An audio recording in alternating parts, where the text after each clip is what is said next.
ॐ श्रौत्रार्हन्ति चणैर्पुण्यैर्महर्षिभिरहर्दिवन्तोऽष्टौ यमानोऽप्यगुणो विभुर्विजयते तर्हां पूर्वार्धे कथिता स्तुर्यपञ्चमाध्यायवर्तिनः प्रत्यया अधिकथ्यन्ते तृतीयाध्यायगोचराः। सर्वेभ्यः श्रोतृभ्यः नमः। अस्माभिः गतपाठे यद्यत् पठितं तद् एकवारं स्मरामः। वयं वैयाकरणसिद्धान्तकौमुदी इत्याख्यस्य ग्रन्थस्य तत्र भवादिप्रकरणे भवामः। प्रकरणस्यास्य अस्माकं क्रमे तत्र 48 पाठः गतपाठः प्रवृत्तः। अस्मिन् 48 पाठे अस्माभिः अनिट् कारिकाणाम् अर्थः दृष्टः। तत्र एका कारिका यद्यपि विगतपाठे पठिता आसीत् उद्रुदन्तैः इत्यादि कारिका, द्वितीया अपि शक्लिपचमुच इति कारिकायाः नाम इति श्लोकस्य पूर्वार्धम् अस्माभिः गते पाठे पठितं। गतपाठे तावत् तत्र जकारान्ताः धातवः भञ्जभुजभ्रश्च इत्यादिना धातु इति कारिकायाः उत्तरार्धेन पठिताः। तदनन्तरं दकारान्ताः पठिताः अदक्षुद् इत्यादयः। ततः तत्र क्रुध क्षुध इत्यादयः धकारान्ताः पठिताः। ततश्च तत्र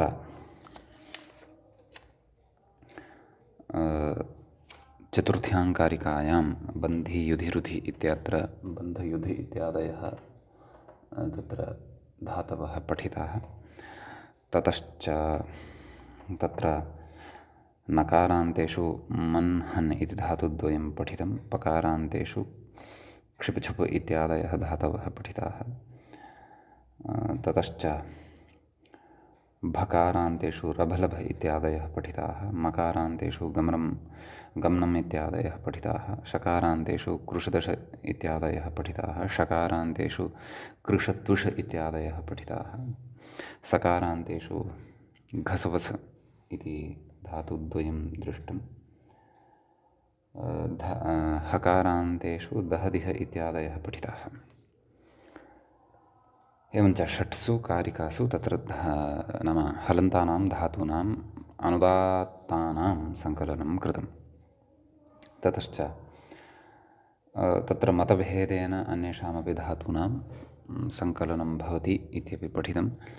किञ्च तत्र ष्टिपानिर्देशस्य शनानिर्देशस्य लुकानिर्देशस्य किं किं प्रयोजनं वर्तते, तत्र अन्येषां धातूनां ग्रहणं न भवतु इति तत्र सप्तम्याम् अष्टम्यां कारिकायां चापि अस्माभिः पठितं। दशम्यां तत्र विन्दतिश्चान्द्रदौर्गादेः इष्टः भाष्ये विदृश्यते व्याघ्रभूत्यादयस्त्वेनं नेहपेठुरिति स्थितमित्यादि तत्र व्याघ्रभूत्याद्याचार्याणां मतं पुरस्कृत्यापि अत्र विमर्शः कृतः। ततश्च भाष्ये तावत् नवधातवः रञ्जिमस्चि इत्यादयः यद्यपि साक्षात् न दृष्टाः भाष्येन उक्ताः तथापि तत्र सूत्रभाष्यादिप्रयोगानुसारं व्याघ्रभूत्यादिभिः आचार्यैः एतेषां नवानां धातूनां यत् सङ्कलनं कृतं वर्तते तत् सङ्कलनं अस्माकं तत्र नाम तत्र समर्थनम् एव वर्तते। यतोहि अनिट् प्रयोगाः नाम इड्रहिताः प्रयोगाः तत्र तेन रक्तं रागात् अपि च नुन्नः मग्नः पुष्टः इत्यादि प्रयोगाः भाष्ये अपि च सूत्रप्रयोगाः तत्र दृश्यन्ते इति तत्र व्याघ्रभूत्यादीनामपि अत्र आदरपूर्वकं स्वागतं कृतम्। एवञ्च अनिट् कारिकाः अस्माभिः अत्र पठिताः। स्वरान्तेषु स्वरान्तेषु के धातवः अनुदात्ताः वर्तन्ते, के च हलन्तेषु अनुदात्ताः वर्तन्ते इति आभिः कारिकाभिः न्यूनेन एव श्रमेण ज्ञातुं शक्यते। तदर्थं यदि अर्थविवरणपूर्वकम् इमाः कारिकाः अस्माकं कण्ठे भवन्ति तर्हि नूनमेव किञ्चन सौकर्यं तत्र भवति। अपि च अस्माकं कः धातुः सेट् कश्च धातुः अनिट् इति विवेकः सरलतया एव जायते इति अस्माभिः तत्र विस्तरेण ज्ञातम्। मित्राणि, एतावान् विशेषः अस्माभिः गते पाठे पठितः। गतपाठस्य अन्ते व्याख्यायाः पङ्क्तयः इत्थम् आसन्। व्याघ्रभूत्या सम्मतेरिति भाष्ये त्वेभ्यः नवभ्यः अन्येषां परिगणनं नवानाम् अपि येषाम् उपलक्षणम् इति भावः तेन रक्तं रागात् तदस्मिन्नन्नं प्रायेण क्तो कृतमिति प्रतिपन्नाः शुष्कदृष्टौ तेन नञ् विशिष्टेन नञ् इत्यादि सौत्रप्रयोगाः नुन्नः मग्नः पुष्टः मङ्क्ताः मङ्क्तव्यम् इत्यादि भाष्यप्रयोगाश्चात्र लिङ्गं भवन्ति अथवा लिङ्गं भवति इति उक्तम् इति अनिटकारिकाः अत्र सम्पन्नाः भवन्ति इति उक्तम्। एवञ्च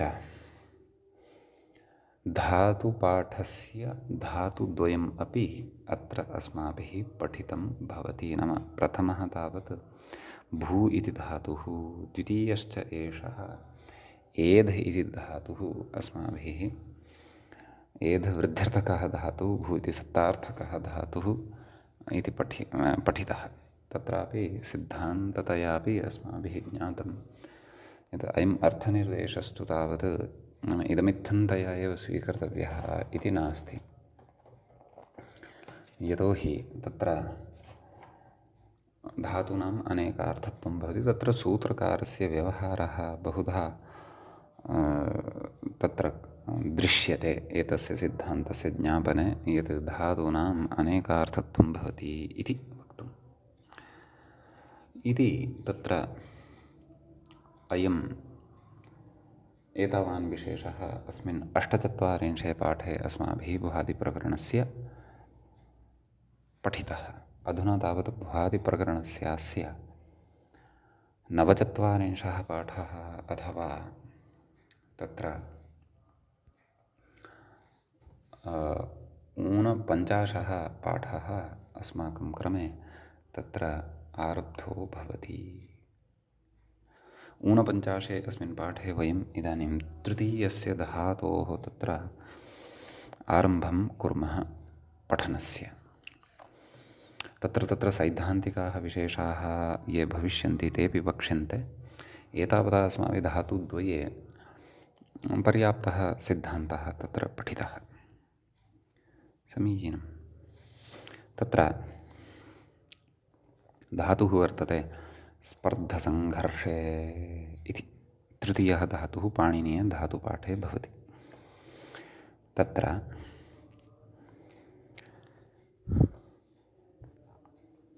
व्याख्याता अपि इङ्गितं करोति। स्पर्धसङ्घर्ष इति नाम वर्तते इति शेषः, नाम सर्वत्रापि एवं सप्तम्यन्ततया यत्र धातूनां निर्देशः अथवा धातूनाम् अर्थः उक्तः वर्तते, तत्र वर्तते इति अध्याहरित्य अस्माभिः क्रियापदं योजनीयं येन वाक्यं निर्मितं भवेत्। यतोहि वाक्यत्वेन एव वयं व्यवहारं कुर्मः सर्वस्यापि विषयस्य। क्वचित् क्रियापदानाम् अध्याहृत्य प्रयोगः क्रियते, क्वचिच्च क्रियापदानां साक्षात् प्रयोगः क्रियते इत्येव तत्र भेदः। समीचीनं। ततः तत्र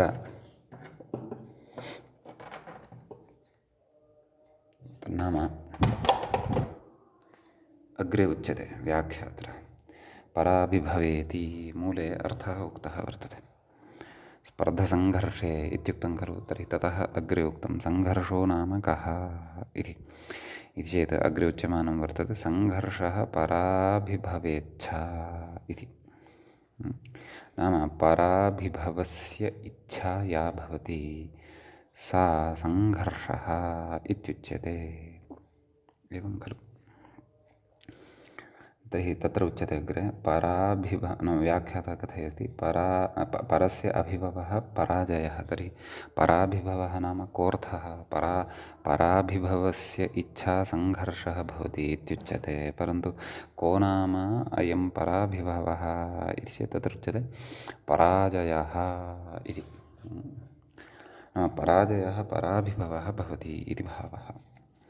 तर्हि तत्र कथयति तद्विषयक इच्छा इत्यर्थः। नाम पराजयः यः वर्तते,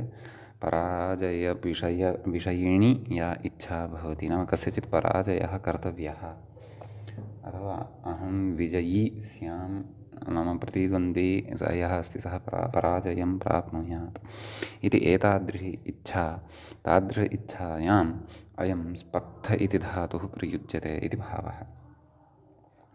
अग्रे कथ्यते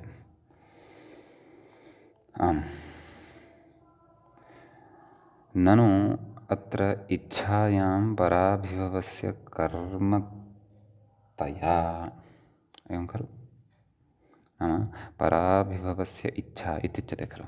अतः तत्र इच्छा या वर्तते तदेव कथयति, ननु अत्र इच्छायां पराभिभवस्य कर्मतया, नाम इच्छा या वर्तते तस्याः इच्छायाः कर्म भवति पराभिभवः, नाम पराजयः कर्म भवति। सम्यक् कथयति, कर्मतया स्पर्धधातोः सकर्मकत्वात्, नाम स्पर्धधातुः इदानीं कर्मयुक्तः खलु सञ्जातः अत्र, एवं खलु। कथयति सकर्मकत्वात् देवदत्तः यज्ञदत्तं स्पर्धते इत्यादौ, देवदत्तः यज्ञदत्तं स्पर्धते इत्यादौ गतिबुद्धिप्रत्यवसानार्थशब्दकर्माकर्मकाणामणिकर्तासणौ सूत्रं भवन्तः स्मरेयुः। अस्माभिः कारकप्रकरणे विस्तरेण इदं सूत्रं पठितं वर्तते। तत्र अण्यन्तावस्थायां विद्यमानः कर्ता अण्यन्तावस्थायां कर्म सम्पद्यते इति धातु इति सूत्रस्य अर्थः, परन्तु येषां धातूनां तत्र योगः अथवा प्रयोगः अपेक्षितः भवति इति। केषां गत्यर्थकानां, बुद्ध्यर्थकानां, प्रत्यवसानार्थकानां, शब्दार्थकानाम्, अकर्मकाणाम् इति। सम्यक् तर्हि उच्यते, नाम स्पर्धधातोः सकर्मकत्वात्, नाम अस्य सकर्मकत्वं स्यात्। वस्तुतः अयं धातुः सकर्मकः नास्ति इति अत्र बुद्धौ स्थापयन्तु। अयं धातुः अकर्मकः एव।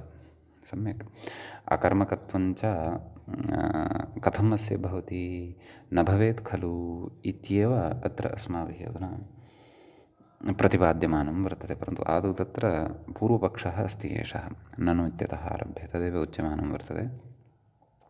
ननु अत्र पराभिभवस्य कर्मतया, नाम पराभिभवेच्छा इति खलु उच्यते। पराभिभवेच्छा नाम का, तत्र नाम पराजयः, पराभिभवो नाम पराजयः, पराजयस्य इच्छा पराभिभवेच्छा इति भवति, एवं खलु। अतः प्रकृते पराभिभवः इच्छा या वर्तते तस्याः कर्म पराभिभवः इति जायते। पराभिभवेच्छा च कस्य अर्थः उक्तः, सङ्घर्षः इत्यस्य अर्थः उक्तः। सङ्घर्षः कस्य अर्थः वर्तते, स्पर्धा अथवा स्पर्धधातोः अर्थः वर्तते सङ्घर्षः। तर्हि यदा अस्य अर्थविवरणे वयं प्रविशामः तदा प्रकृते पराभिभवः यः वर्तते सः इच्छायाः कर्मत्वेन खलु उपस्थितः भवति। तर्हि कर्म अत्र उपलब्धं भवति खलु, कर्म अत्र उपलब्धं भवति यदि, तर्हि कथम् अकर्मकत्वम् अस्य धातोः, सकर्मकत्वम् अस्य धातोः भवति खलु। तर्हि अकर्मकत्वं यदि नास्ति तर्हि देवदत्तः यज्ञदत्तं स्पर्धयति, यज्ञदत्तः स्पर्धते, एवम् अण्यन्तावस्थायां वाक्यम्। देवदत्तः यज्ञदत्तं स्पर्धयति इति अण्यन्तावस्थायां वाक्यम्। अत्र यज्ञदत्तः यः अण्यन्तावस्थायां कर्ता आसीत् सः कर्मत्वेन दृश्यते, परन्तु प्रकृते यः धातुः प्रयुक्तः वर्तते सः अकर्मकः नास्ति, सः स्वकर्मकः अस्ति।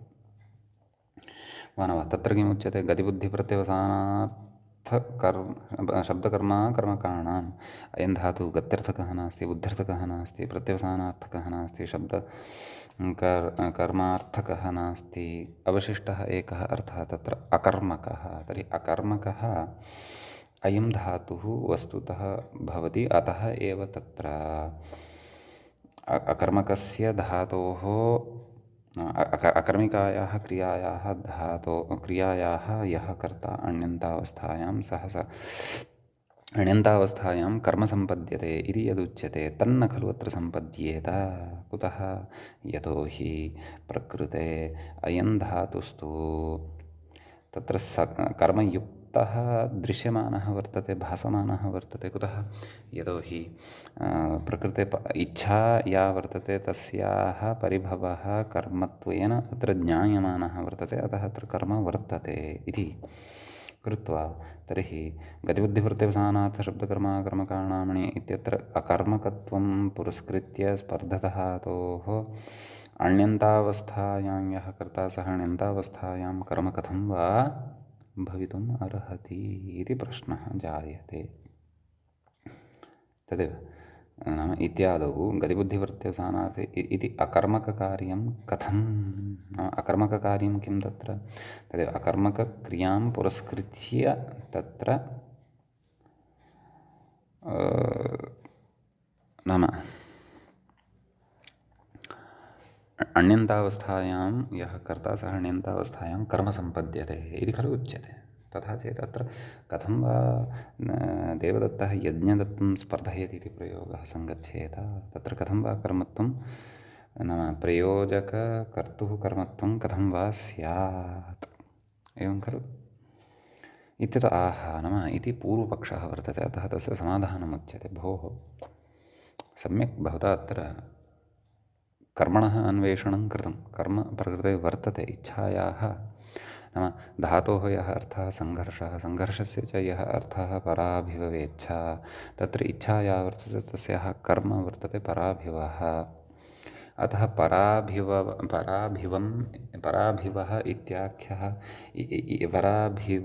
इत्याख्यं कर्म भवान् अत्र दृष्ट्वा अयं धातुः सकर्मकः इति शङ्कते खलु? तथा नास्ति। प्रकृते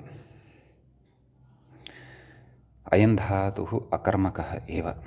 कथम् उच्यते? धात्वर्थेनोपसङ्ग्रहात् अकर्मक इति भवन्तः स्मरेयुः।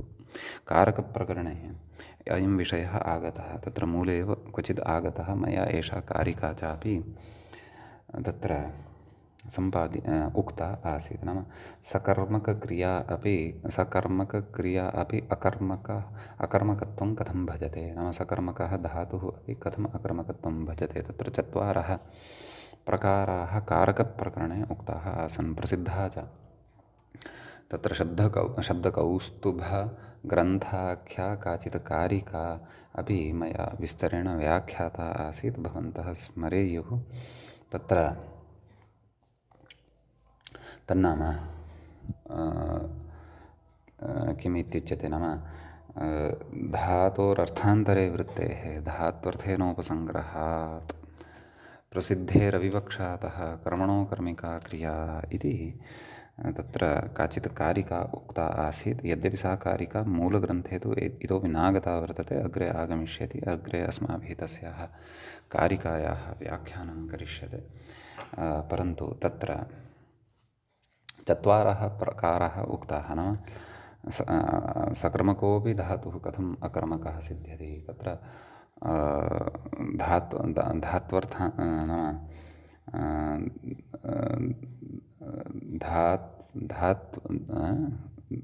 धात्वर्थेनोपसङ्ग्रहात् इति तु एकं कारणमुक्तं खलु। धातोरर्थान्तरे वृत्तेः, एवं प्रथमः पादः कथं? धातोरर्थान्तरे वृत्तेः, नाम धातुः यदा अर्थान्तरे प्रयुज्यते, यथा नदी वहति, भारं वहति इत्यादिषु। धात्वर्थेनोपसङ्ग्रहात् तत्र प्राणान् नाम जीवप्राणधारणे इति जीवधातुं पुरस्कृत्य अवगमनं कारितमासीत्। तत्र प्रायः भिन्नः प्रसङ्गः आसीत्। प्रकृते चापि अस्माभिः तद्विषयमादाय एव समन्वयनं करिष्यते। धात्वर्थेनोपसङ्ग्रहात् इति विषयमादाय प्रसिद्धेरविवक्षातः कर्मणः अकर्मिका क्रिया इति। ततश्च प्रसिद्धेः अविवक्षातः, नाम प्रसिद्धिवशात् अपि च अविवक्षातः, नाम यदा कर्मणः अविवक्षा जायते तदा अपि तत्र कर्मणः अकर्मिका क्रिया, नाम कर्मणो कर्मिका क्रिया, नाम कर्मणः नाम सकर्मकक्रिया अपि अकर्मकक्रियात्वेन तत्र परिवर्तिता भवति अथवा गृह्यते इति। तत्र विस्तरेण चर्चा जाता अस्ति। पुनः तादृशं स्थलमत्र उपस्थितं वर्तते। अतः तत्र समग्रां कारिकां ताम् अथवा तं श्लोकं समग्रं तु अत्र न उक्त्वा प्रकृते यः अंशः वर्तते तमेव अंशम् अत्र व्याख्याय अग्रिमघट्टं प्रति अहं यास्यामि। प्रकृते अयं धातुः अकर्मकः वर्तते इति ज्ञानाय धात्वर्थेनोपसङ्ग्रहात् अयं धातुः अकर्मकः एव वर्तते इति एतावता एव तत्र कारिकायाः अंशः प्रकृते धातोः अकर्मकत्वं सम्पादयितुं नाम स्पर्धधातोः अकर्मकत्वं सम्पादयितुं पर्याप्तो भवति इति भावः। तत्र कथयति धात्वर्थबहिर्भूतकर्मकत्वम् एव सकर्मकत्वम् इति सुप आत्मनः क्यच इति सूत्रभाष्ये प्रपञ्चितत्वादिति भावः। ततः अपि पूर्वम् अत्र उच्यते नाम अयं धातुः नाम प्रकृते यत् कर्म ज्ञायमानं वर्तते तस्य कर्मणः धातोः अर्थे एव उपसङ्ग्रहः क्रियते अथवा धात्वर्थेन एव तस्य उपसङ्ग्रहः क्रियते नाम स्वस्मिन् तस्य विलयः क्रियते इति भावः। अत्र अभिभवरूपं कर्म वर्तते इच्छारूपिण्याः क्रियायाः कृते। तर्हि तद् अभिभवरूपं यत् कर्म वर्तते तस्य उपसङ्ग्रहः अथवा सङ्कलनम् अथवा आत्मनि एव विलयविशेषः धातोः अर्थेन कृतः भवति इति भावः। एवं खलु। तर्हि अत्र धातोः अर्थः सङ्घर्षः इति भवति। तस्यापि विवेचनं कर्तुं यदा वयं गच्छामः सङ्घर्षो नाम पराभव इच्छा पराभिभवस्य इच्छा। तर्हि परस्य अभिभवस्य इच्छा तत्र पराभिभव इति यत् कर्म वर्तते तस्य कर्मणः धातोः अर्थः यः सङ्घर्षः तस्मिन् सङ्घर्षार्थे एव उपसङ्ग्रहः क्रियते नाम विलयः क्रियते अथवा तस्मिन्नेव तत्र नाम धात्वर्थेन एव तत्र सङ्घर्षार्थः अपि तत्र अभिभवार्थः अपि गृहीतः भवति इति भावः। अपि च कथयति धात्वर्थबहिर्भूतकर्मकत्वम् एव नाम धातोः अर्थात् बहिः वर्तते बहिः भूतं यत् कर्मकत्वं तत् कर्मकत्वम् एव सकर्मकत्वम् इति सुप आत्मनः क्यचित् सूत्रभाष्ये प्रपञ्चितत्वात्। धातोः यः अर्थः वर्तते तस्मात् बहिर्भूतमेव कर्मकत्वं भवति। एवं खलु। तर्हि यथा डुक्रियकरणे इति धातुः वर्तते सः सकर्मकः धातुः वर्तते। तर्हि तत्र सामान्येन कः करणमित्युच्यते डुक्रियकरणे। तर्हि धातोः अर्थः यः वर्तते तस्मात् बहिर्भूतमेव कर्मकत्वं भवति इति। कर्मकस्य भावः कर्मकत्वं तस्मात् बहिर्भूतकर्मकत्वमेव। तर्हि प्रकृते नाम अथवा पचधातुः अस्ति पचधातुः अपि सकर्मकत्वेन व्यवह्रियते खलु। तर्हि पचधातोः तत्र अर्थद्वयं फलं व्यापारश्च। एवं खलु। तत्र पाकक्रिया व्यापारः भवति फलं तु विक्लित्यादिः भवति। एवं खलु। तर्हि तत्र व्यापाराश्रयः कर्ता भवति फलाश्रयः कर्म भवति। एवं खलु। तर्हि देवदत्तः पचति किं पचति तण्डुलं पचति। तण्डुलः यः वर्तते सः कर्मभूतः यः वर्तते तत्र च यत् कर्मकत्वं वर्तते तद् धातोः बहिर्भूतमेव भवति। धात्वर्थबहिर्भूतमेव भवति नाम धात्वर्थे कर्मकत्वस्य विलयः न भवति इति अत्र उच्यमानं वर्तते। तादृशी स्थितिः तु अत्र नास्ति। नाम धात्वर्थबहिर्भूतं कर्म बहिर्भूतं कर्म नास्ति क्व पराभिभवः इति यद्वर्तते तर्हि पराभिभवः तत्र धात्वर्थभूतः एव वर्तते नाम सङ्घर्षात् अयमर्थः स्वीक्रियते खलु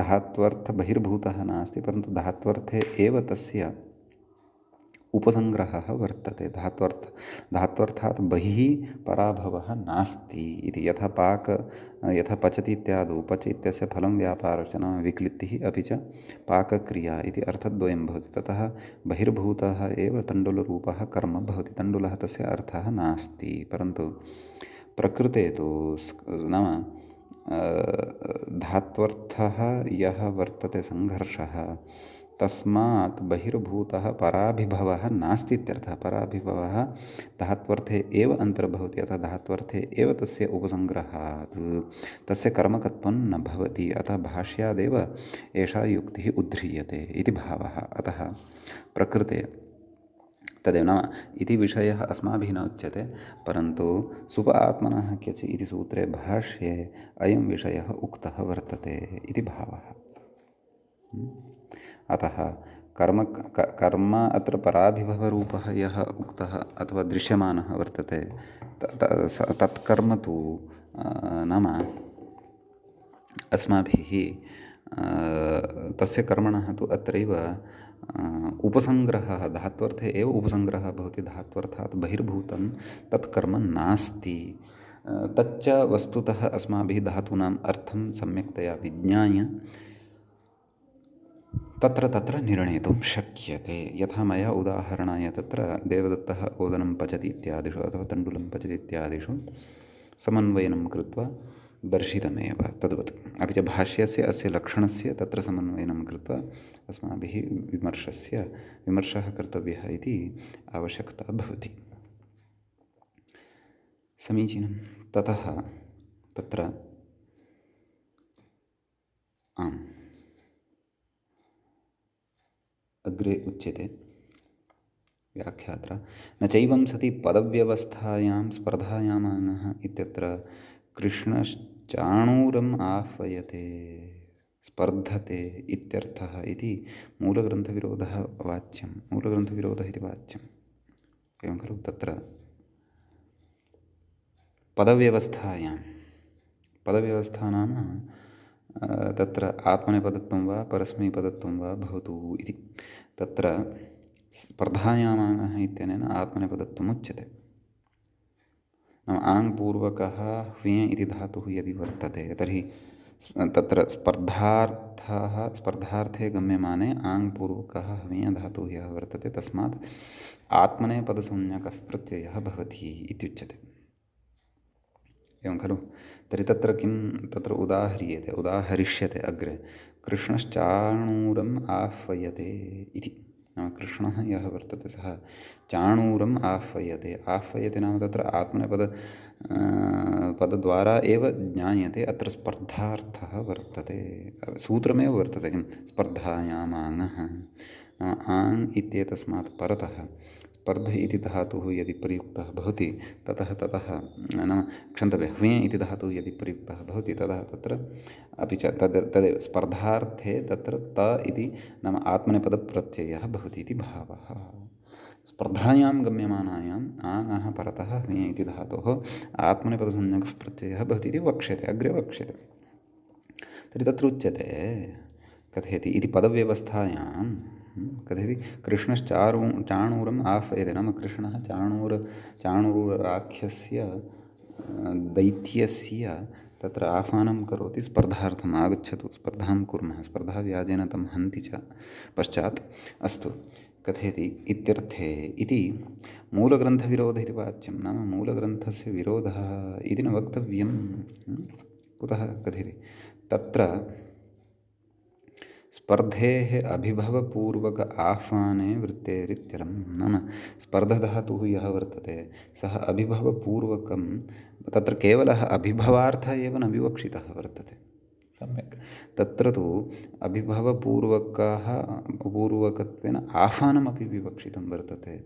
अतः कृष्णाश्चाणूरम् आह्वयते इत्यादिषु तत्र स्पर्धार्थः यः उक्तः, स्पर्धार्थं पुरस्कृत्य तत्र चाणूर इत्यादीनां कर्मणामपि तत्र अन्तर्भावः दृश्यते स्पर्धार्थे सत्यपि। अतः तत्र युज्यते एव, यतोहि साक्षात् तत्र अभिभवार्थः नास्ति, अभिभवपूर्वकः आह्वानार्थः तत्र वर्तते। अतः सः अर्थः युज्यते। तत्र विप्रतिपत्तिः न प्रकटनीया, नाम स्पर्धायाम् इत्युक्तं तत्र स्पर्धधातुस्तु अकर्मकः एव भवति। अतः यथा स्पर्धा इत्यत्र अकर्मकार्थः वर्तते, तद्वत् आङ् उपसर्गपूर्वक हमे इत्यस्यापि अकर्मकत्वं स्यात्। अतः तदकर्मकत्वं पुरस्कृत्य तत्र कथं कृष्णश्चाणूरम् इत्यत्र चाणूरम् इति कर्मणः दर्शनं स्यात् इति चेत् तथा न। प्रकृते तु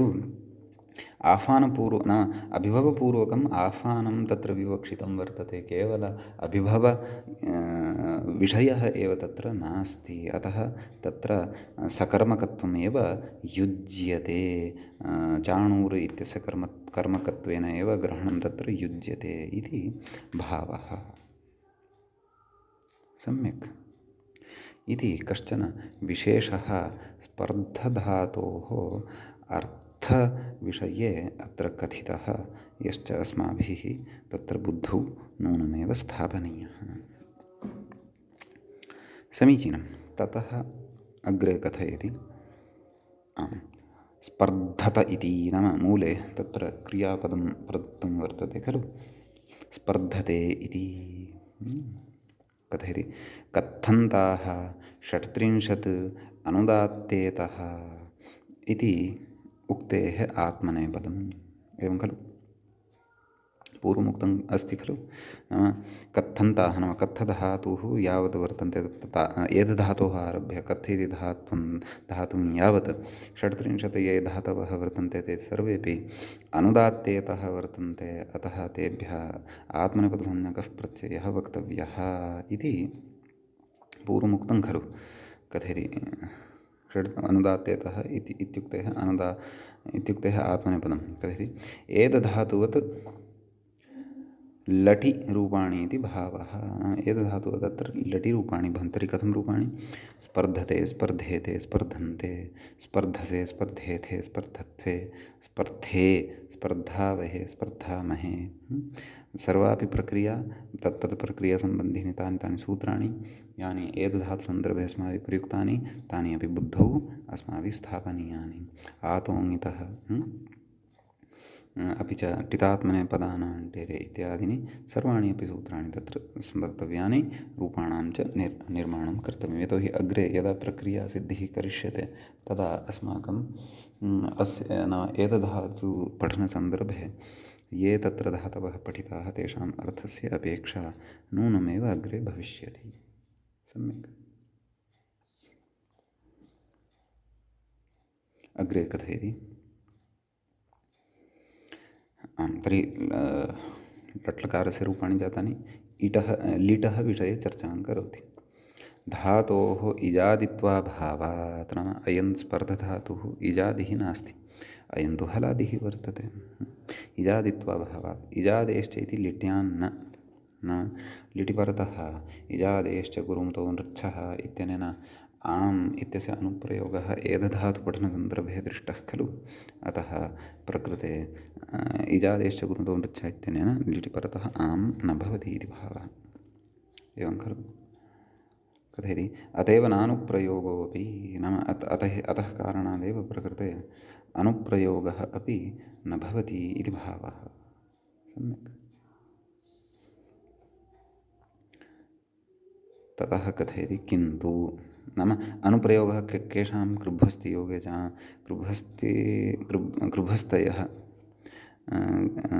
कथमासीत् कृञ्चानुप्रयुज्यते रिटि क्रिय इत्यत्र कृभु अस् एते त्रयः वर्तन्ते खलु प्रत्याहाराश्रयणेन ये अस्माभिः पूर्वं ज्ञाताः, तेषामपि अनुप्रयोगः अत्र न भवति। कथयति किन्तु लिटस्तादेशे लिटस्तजयोरेषिरेच् इति तस्य एषि तस्य ईषि तस्य एषि लिटिधातोरनभ्यासस्य इति द्वित्वे हलादिशेषः इति अभ्यासे प्रथम हल् व्यतिरिक्तहलां निवृत्तौ सस्पर्धेति प्राप्ते। नाम पश्यन्तु, लिटः तादेशः, पुनः पङ्क्तिं पश्यन्तु, किन्तु इत्यतः आरभ्य किन्तु लिटस्तादेशे, नाम आमित्यादीनां तु अनुप्रयोगः न भवति, अतः स्पर्ध धकारान्तः धातुः स्पर्ध ता, नाम स्पर्ध लिट् इति प्रत्ययो भवति परोक्षे लिट् इत्यनेन।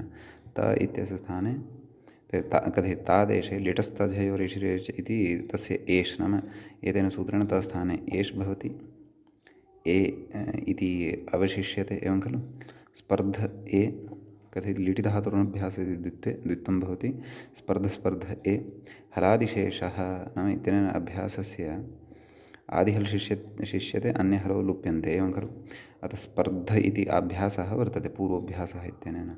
तत्र यः सकारः सः एव अवशिष्येत, अन्येषां लोपः स्यात्, स्वरश्च तथैव तिष्ठेत्, स इति अवशिष्यते। तदेव कथयन्नस्ति, प्रथमः हल् व्यतिरिक्तहलां निवृत्तौ, नाम प्रथमः हल् यः वर्तते सकारः, तद्व्यतिरिक्ताः नाम तद्भिन्नाः ये अन्ये हलः वर्तन्ते तेषां निवृत्तौ सस्पर्धे इति प्राप्ते, नाम सस्पर्धे इति रूपं स्यात्।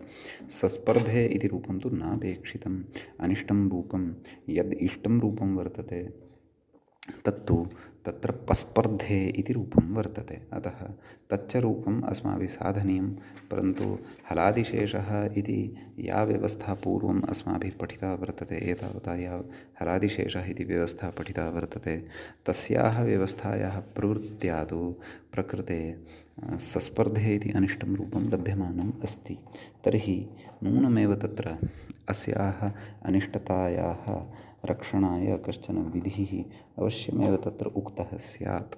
अतः सः विधिः अग्रे उच्यमानः वर्तते। व्याख्याता इङ्गितं करोति, षट्पूर्वाः खयः, मूले अवलोक्यताम्, सूत्रमेव अस्ति, साप्तमिकं सूत्रम् अस्ति, षट्पूर्वाः खयः इत्युच्यते। तत्र सूत्रे द्वे पदे वर्तेते, षट्पूर्वाः इति प्रथमाविभक्तेः बहुवचनान्तं पदं भवति। खयः इति च तत्र प्रथमाविभक्तेः द्विवचनान्तम् इदमपि भवति। सम्यक्। तत्र षट्पूर्वः येभ्यः ते षट्पूर्वाः इत्येवं रीत्या विग्रहः उच्यते, नाम बहुव्रीहि समासः अत्र वर्तते। व्याख्याता कथयिष्यति अग्रे। खयः इति तु प्रथमा बहुवचनान्तं खै प्रत्याहारस्य, खै इति शब्दस्य भवति एव इति अवगम्यते एव। अत्र किं किम् अनुवर्तते इति व्याख्याता कथयिष्यति। आदौ कथयन्नस्ति व्याख्याता, अभ्यासस्येति, मूले उक्तं खलु। अभ्यासस्य नाम कुतः अयमर्थः लभ्यते इति चेत् कथयति, अत्र लोपोऽभ्यासस्य इत्यतस्तदनुवृत्तेरिति भावः, नाम अत्र लोपोऽभ्यासस्य इत्यतः अनुवर्तते इदं पदम् इति भावः। कथयति, षट्पूर्वाः इत्यत्र षट्पूर्वो येभ्यः इति अतद्गुणसंविज्ञानो बहुव्रीहिः, नाम तद्गुणसंविज्ञानः बहुव्रीहिः नास्ति, अतद्गुणसंविज्ञानः बहुव्रीहिः अत्र वर्तते। अतः षट्पूर्वः येभ्यः खलु। तद्गुणसंविज्ञानं बहुव्रीहिः अथवा अतद्गुणसंविज्ञानं बहुव्रीहिर्वा इत्येतस्मिन् विषये अस्माभिः पूर्वं च विस्तरेण पठितम् एव वर्तते। तत्र उक्तं खलु, आम् प्रत्ययपदक्रियोनुप्रयोगस्य इत्यत्रापि अतद्गुणसंविज्ञानः एव बहुव्रीहिः खलु वडितः। नाम तस्य अन्यपदार्थस्य गुणाः विशेषणानि वर्तिपदार्थरूपाणि तेषां संविज्ञानं क्रियान्वयितया ज्ञानं यस्य विद्यते तस्य बहुव्रीहेः सः अतद्गुणसंविज्ञानः। सम्यक्। अतः आम् इत्यस्य ग्रहणम् अत्र न भवति, आम् यस्मात् विहितः तस्य ग्रहणं भवति। एवमेव प्रकृते अपि षट्पूर्वाः इत्यत्र शरः ग्रहणं न भवति, परन्तु शर् तत्र पूर्वे वर्तन्ते, अथवा किमुक्तं, षट्पूर्वः येभ्यः तादृशाः वर्णाः गृह्यन्ते। तत्र स्वयं शर् इत्यस्य संविज्ञानत्वं न भवति इति भावः। यथा सर्वादीनि इत्यत्र तु तद्गुणसंविज्ञानः बहुव्रीहि वर्तते, तत्र सर्व अपि गृह्यते। अत्र अतद्गुणसंविज्ञानः वर्तते इति कृत्वा शर् न गृह्यते इति भावः, अन्यपदार्थत्वेन इति भावः। सम्यक् शिष्यन्ते इति मूले पश्यन्तु। अभ्यासस्य षट्पूर्वाः खयः शिष्यन्ते न, तादृशाः अभ्यासे खयः येभ्यः खैवर्णेभ्यः तत्र पूर्वं षड्वर्णाः भवन्ति, एवं खलु, ते खयः शिष्यन्ते इति भावः। खयामेव ग्रहणं भवति, शरां ग्रहणं न भवति इति भावः। अत एव अतद्गुणसंविज्ञानो बहुव्रीहि इति उक्तम्। अतः तत्र भ्रमो मास्तु। अधिकः भ्रमः यदि भवति तर्हि सामान्यतया सरलतया सूत्रार्थं प्रति गच्छन्तु, स्पष्टता भविष्यति। सम्यक् अग्रे कथयति। हलादिशेषः इत्यतः शेष इत्यनुवृत्तं, ततः शेषः इति अनुवर्तते। सम्यक्। कर्मणि घयन्तं बहुवचनान्ततया विपरिणम्यते इति भावः। नाम तत्र हलाशेषः इत्यत्र शेषः इति कर्मणि घयन्तं बहुवचनान्ततया, नाम प्रकृते बहुवचनान्ततया विपरिणम्यते, अतः अयमर्थः लभ्यते। किं शिष्यन्ते नाम तत्र शेषः इत्यत्र शिष इति धातुः स एव धातुः प्रकृते कर्मतया प्रवर्तते इति, नाम कर्मप्रयोगतया कर्मणि प्रयोगे तत्र यत् क्रियापदं वर्तते तादृशक्रियापदत्वेन अत्र लभ्यते अथवा स्वीक्रियते सूत्रार्थकरणदृष्ट्या, एवं खलु। तर्हि अभ्यासस्य षट्पूर्वाः खयः शिष्यन्ते, एवं खलु। अपि च मूले इदमपि अवधानं कुर्वन्तु, तत्र उक्तं हलादिशेषः इत्यस्यापवादः। हलादिशेषः इति यत् सूत्रं, तस्य सूत्रस्य अयमपवादो भवति इति भावः। सम्यक्। अग्रे कथयति। तथा च प्रकृते अभ्यासे खै पकारः शिष्यते, एवं खलु। स्पर्ध इति वर्तते। कः खै प्रत्याहारः, कः खै वर्णः? पकारः। किं तस्मात् पूर्वं शर्वर्णः अस्ति वा इति चेत् अस्ति। कः सः? सकारः। अतः प्रकृते आदिः हल् न शिष्यते, परन्तु खै वर्णः शिष्यते। तत्रापि तादृशः खै अवशिष्यते यस्मात् पूर्वं कश्चन शर् वर्णः भवति। प्रकृते षट्पूर्वाः खयः इत्यस्मै सूत्राय यानि यानि निमित्तानि अपेक्षितानि तानि सर्वाणि अपि अत्र वर्तन्ते। सम्यक्। अतः तत्र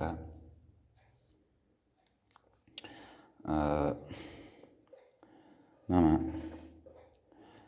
पकारः अवशिष्यते, तर्हि प इति आयाति। प स्पर्ध ए, प स्पर्धे इति रूपं लिटि भवति प्रथमपुरुषस्य एकवचने इति भावः। व्याख्याता अत्र कथयति। नन्द्रा संयोगादयः इति रेफस्य द्वित्वनिषेधो न शङ्क्यः। नाम तत्र स्पर्ध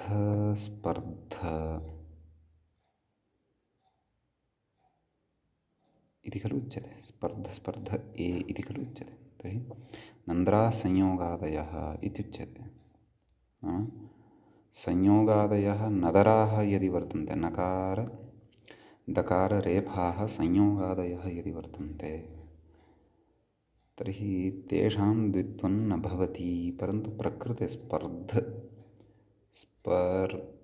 इत्यत्र यः रेफः वर्तते सः रेफः तु संयोगादिः वर्तते खलु। स्पर्ध नन्द्रा संयोगादयः इत्युच्यते। तर्हि स्पर्ध रेफधकारयोः संयोगः वर्तते। तर्हि रेफस्य कथं द्वित्वं क्रियते, एवं खलु। स्पर्ध इत्यत्र तत्र स्पर्ध रेफवर्जं भागः यः वर्तते तस्यैव द्वित्वं कुर्वन्तु इति पूर्वपक्षी खण्डयन् अस्ति। यदि नन्द्रासंयोगादयः इति सूत्रं यद्यपि अग्रे पठिष्यते तथापि अत्र पूर्वपरिचयः ईषद् यदि वर्तते तर्हि अत्र अवगमनं भवितुम् अर्हति। यदि रेफस्य द्वित्वं न जातं तर्हि तु स्पध् इत्यस्य द्वित्वं भविष्यति। स्पध् स्पध् र तथैव स्थास्यति। र स्पध् स्पध् रस्पर्ध इति किमपि रपस्पर्ध इति किमपि अनिष्टं रूपं लभ्यते निश्चयेन। अतः नन्द्रासंयोगादयः इत्यनेन सूत्रेण तत्र द्वित्वनिषेधस्तु न शङ्कनीयः। कुतः न शङ्कनीयः तदुच्यते। द्वितीय एकाच अवयवस्य एव तन्निषेधात् इति। द्वितीय एकाच अवयवभूताः वर्तन्ते ये नदराः ते च यदि संयोगादयः वर्तन्ते तर्हि तेषां तत्र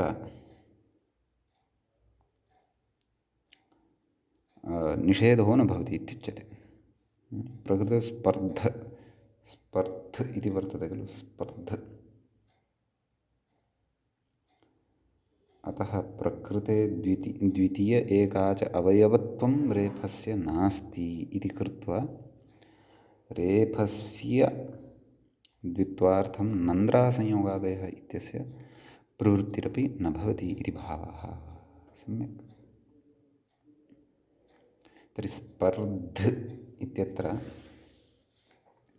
द्वितीय एकाच समुदायः नाम प्रथमः एकाच समुदायस्तु अत्र स्प इति भवितुम् अर्हति। एवं खलु। द्वितीयश्च र्ध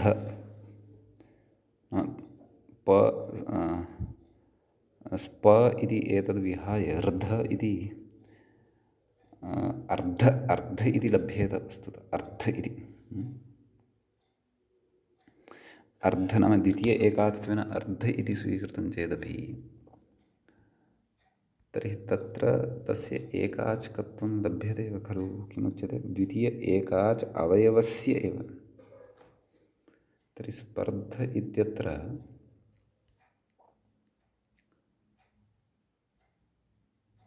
द्वितीय एकाचत्वेन अर्ध इति स्वीकर्तुं न शक्यते वा? यथा भूव इत्यत्र भ ऊव भूव भू ऊव भूव इत्यादयः बहवः तत्र समुदायाः एका समुदायः दृष्टाः खलु।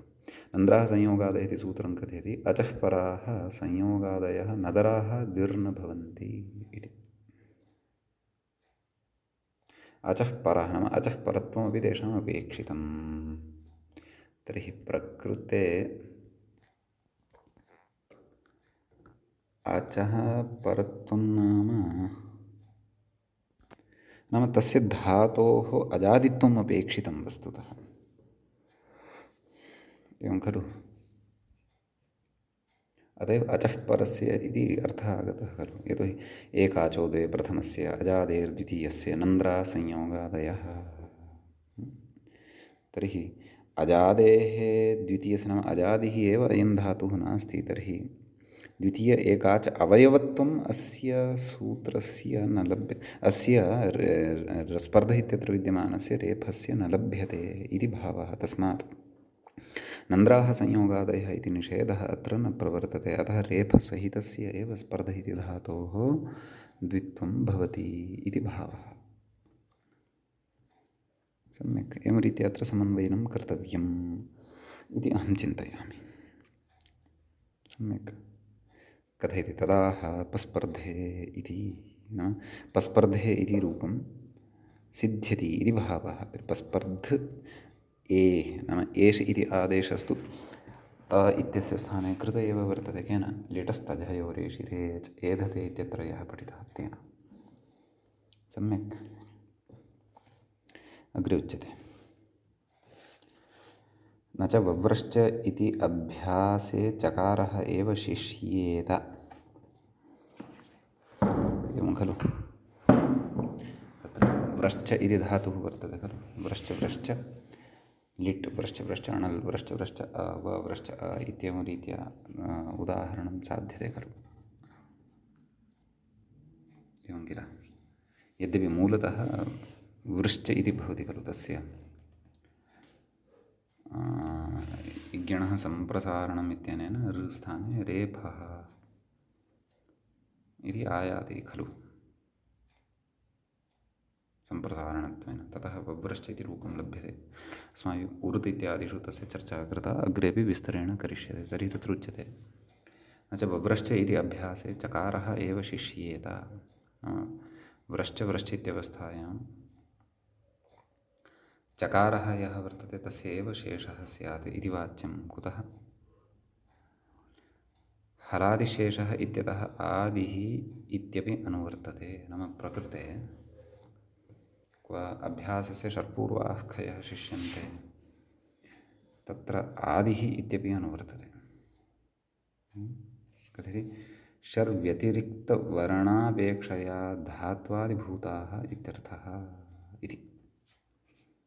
ये खयः इति भावः। एवं खलु? वदामि, सरलतया कथयामि। पश्यन्तु, व्रश्च इत्यत्र व्रश्च व्रश्च अ इत्यवस्थायां षट्पूर्वाः खयः इत्यस्य अवकाशः एकत्र अस्ति। किं कथयति? न च वव्रश्च इत्यत्र अभ्यासे चकारः एव शिष्येत इति वाच्यं। यतोहि चकारः यः वर्तते सः खै प्रत्याहारः अस्ति मानव। तस्मात् पूर्वं, नाम व्रश्च इत्यत्र चकारः यः खै, तस्मात् पूर्वं शर अस्ति मानव इति चेत् अस्ति। कः सः? शकारः अस्ति। एवं किल? अतः अत्र चकारः नाम षट्पूर्वाः खयः इत्यस्य अवसरः अस्ति, अतः चकारः एव अवशिष्येत। तेन वव्रश्च इति न चव्रश्च इति स्यात्। अच्वरश्च इति स्वरः तु तथैव तिष्ठेत्। व्रश्च, यतोहि अकारानन्तरम् एषः चकारः शकारश्च वर्तते, अतः अच्वरश्च इति स्यात्। एवं खलु? वकारोत्तरवर्ती अकारस्तु अस्मात् चकारात् पूर्वम् अस्ति खलु। अतः नाम अस्मात् पूर्वं शकारः वर्तते। वव्रश्च व्रश्च, तस्मात् शकारादपि पूर्वम् अकारः अस्ति। तर्हि षट्पूर्वाः खयः एव अवशिष्टाः, अन्यः लः लुप्ताः यदि, तर्हि स्वरः तु तथैव तिष्ठति इत्येकं। वकारोत्तरवर्ती अकारः तथैव तिष्ठति, सत्यं। च अच्छ अच्वरश्च इति अनिष्टं रूपं स्यात्। तर्हि तत्र समाधानम् उच्यते। तथा चकारः एव शिष्येत इति न वाच्यं। कुतः? हलादिशेषः इत्यतः आदिः इत्यपि अनुवर्तते। नाम आदिः इति अनुवर्तते, तच्च बहुवचनान्ततया विपरिणम्यते। तर्हि सूत्रार्थः कथं स्यात्? अभ्यासस्य षट्पूर्वाः खयः शिष्यन्ते यदि खयः पूर्वं ये वर्तन्ते शरः ते आदयः वर्तन्ते यदि, तेभ्यः पूर्वम् अन्यः कोऽपि न स्यात् इति भावः। तदेव पश्यन्तु, षड्व्यतिरिक्तवर्णापेक्षया धात्वादिभूताः इत्यर्थः। नाम तत्र शर् व्यतिरिक्तवर्णापेक्षया, नाम शर् वर्णाः, शर् प्रत्याहारे ये वर्णाः भवन्ति तेभ्यः अतिरिक्ताः वर्णाः ये वर्तन्ते, नाम ये शरः न वर्तन्ते, तेषाम् अपेक्षया, नाम ते शरः एव धात्वादिभूताः इत्यर्थः। नाम धातोः आदौ ते शरवर्णाः अपेक्षिताः वर्तन्ते। एवं खलु? ततः परतः विद्यमानः एव खयः अवशिष्यन्ते। यतः स्पर्ध इत्यत्र, तत्र पकारः खै वर्तते, धात्वादिभूतः च स्पर्ध इति सकारः वर्तते। वव्रश्च इत्यत्र तु तथा नास्ति। प्रकृते शरः पूर्वं खयः पूर्वं शै वर्तते, परन्तु खयः पूर्वं शर् वर्तते, परन्तु सः शर् धात्वादिभूतः नास्ति इति भावः। धातोः आदौ सः शर् नास्ति। एवं खलु? इत्यर्थः, इति अर्थः तत्र उच्यते। अग्रे अस्य सिद्धान्तस्य अपेक्षा भविष्यति, अतः अत्र किञ्चित् यत्नः विधेयः अवगन्तुं। कथयति अग्रे पस्पर्धाते पस्पर्धिरे पस्पर्धिषे पस्पर्धाते पस्पर्धित्वे पस्पर्धे पस्पर्धिवहे पस्पर्धिमहे इति लिटिरूपाणि सुगमानि। आं तर्हि एकवारं वयम् अदृष्ट्वा अपि सर्वाणि रूपाणि कथयेम। पस्पर्धे पस्पर्धाते पस्पर्धिरे पस्पर्धिषे पस्पर्धाथे पस्पर्धित्वे पस्पर्धिषे पस्पर्धे पस्पर्धे पस्पर्धिवहे पस्पर्धिमहे एवं खलु। अत्र नाम इमानि रूपाणि सुगमानि। नाम अत्र तदेव प्रत्ययः सहसः आर्धधातुक नाम वलादिः आर्धधातुकसंज्ञकः यत्र परतः वर्तते तस्य इडागमः इत्यादिकं सर्वम् अस्माभिः नाम एतत् सम्बद्धानि सूत्राणि सर्वाणि पूर्वं पठितानि वर्तन्ते। स्मृत्वा प्रक्रिया कथनीया इति भावः। सम्यक्। अग्रे उच्यते स्पर्धितेति नाम लुटि एदधातुवत् रूपाणि सुगमानि इति भावः। मूले उक्तमूले एकं रूपं दत्तं वर्तते स्पर्धिता, परन्तु अस्माभिः सर्वाणि रूपाणि वक्तव्यानि। कथं स्पर्धिता स्पर्धितारो स्पर्धितारः स्पर्धितासे स्पर्धितासाथे स्पर्धितात्वे स्पर्धिताहे स्पर्धितास्वहे स्पर्धितास्महे इत्यादीनि रूपाणि स्मर्यन्ते किल। अपि च लुटः अन्यापि प्रक्रिया सर्वा स्मर्यते किल। अतः तानि रूपाणि तानि सूत्राणि ते च सिद्धान्ताः यदि स्मर्यन्ते तर्हि अग्रे अग्रे वयं सरलतया गन्तुं शक्नुमः। अधुना सम्यक्। सन्देहः यदि भवति तर्हि तत्र प्रक्रिया स्मर्तव्या। न स्मर्यते यदि तर्हि पूर्वं गत्वा तत्र अस्माभिः नाम तत्र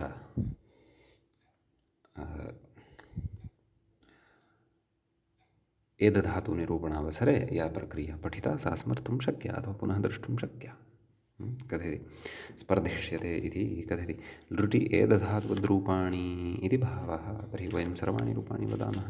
कथं स्पर्धिष्यते स्पर्धिष्येते स्पर्धिष्यन्ते स्पर्धिष्यसे स्पर्धिष्येथे स्पर्धिष्यत्वे स्पर्धिष्ये स्पर्धिष्यावहे स्पर्धिष्यामहे एवं रूपाणि खलु। अग्रे कथयति मूलं प्रति इङ्गितं करोति स्पर्धतां मूले स्पर्धताम् इति एकमेव क्रियापदं प्रदत्तं खलु। तत्र कथयति लोटि एधवद्रूपाणि इति भावः। नाम अत्रापि विशेषः नास्ति। यथा एधताम् इत्यादीनि रूपाणि साधितानि तद्वदत्रापि रूपाणि। तर्हि कानि रूपाणि कथं च स्पर्धतां स्पर्धेतां स्पर्धन्ताम् एवं खलु। स्पर्धस्व स्पर्धेथां स्पर्धत्वम् एवं खलु। स्पर्धै एत ऐ स्मर्यते किल। स्पर्धै स्पर्धावहै स्पर्धामहै इति च रूपाणि तत्र भवन्ति इति भावः। सम्यक्। अग्रे कथयति अस्पर्धेति मूले लङः एकं रूपं दत्तं खलु। अस्पर्धता व्याख्याता कथयति अस्पर्धतेति इति कथयति। अग्रे कथयति लङि एधिवद्रूपाणि नाम एधधातुवद्रूपाणि इति भावः। कथयति हरादित्वात् अडेव नत्वाडिति विशेषः। नाम एधधातुस्तु अजादिः अतः तत्र आडागमः भवति स्म, परन्तु अत्र तु आडागमः नास्ति। प्रकृते तु अडागम एव भवति इति उच्यते इति विशेषः अत्र वर्तते इति भावः। सम्यक्। तर्हि प्रकृते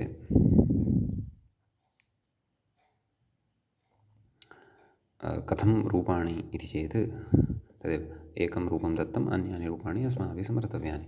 अस्पर्धता अस्पर्धेताम् एवमेव आसीत् किल। अस्पर्धन्त सम्यक्। मध्यमपुरुषे अस्पर्धथाः अस्पर्धेथाम् अस्पर्धत्वम् अस्पर्धे अस्पर्धावहि अस्पर्धामहि अत्र एत्वन्न भविष्यति यतोहि ङिल्लकारः एषः वर्तते अतः। सम्यक्। अग्रे कथयति व्याख्याता स्पर्धेतेति मूले पश्यन्तु एकं रूपं लिङ्लकारस्य नाम विधिलिङ्लकारस्य रूपं प्रदत्तं वर्तते।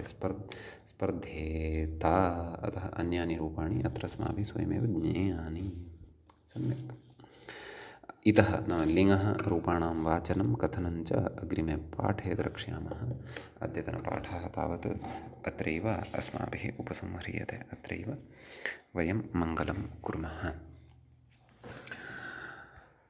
रौद्रार्हन्ति जणैर्गुण्यैर्महर्षिभिरहरदिवं तोष्टूयमानोऽप्यगुणो विभुर्विजयते तरां पूर्वार्धे कथितास्तुर्यपञ्चमाध्यायवर्तिनः प्रत्यया अथ कथ्यन्ते तृतीयाध्यायगोचराः एवञ्च तत्र अस्माकं क्रमे भुवादिप्रकरणस्यास्य अयम् ऊनपञ्चाशः पाठः अथवा 49 पाठः सम्पन्नतां गतः। नमः सर्वेभ्यः श्रोतृभ्यः।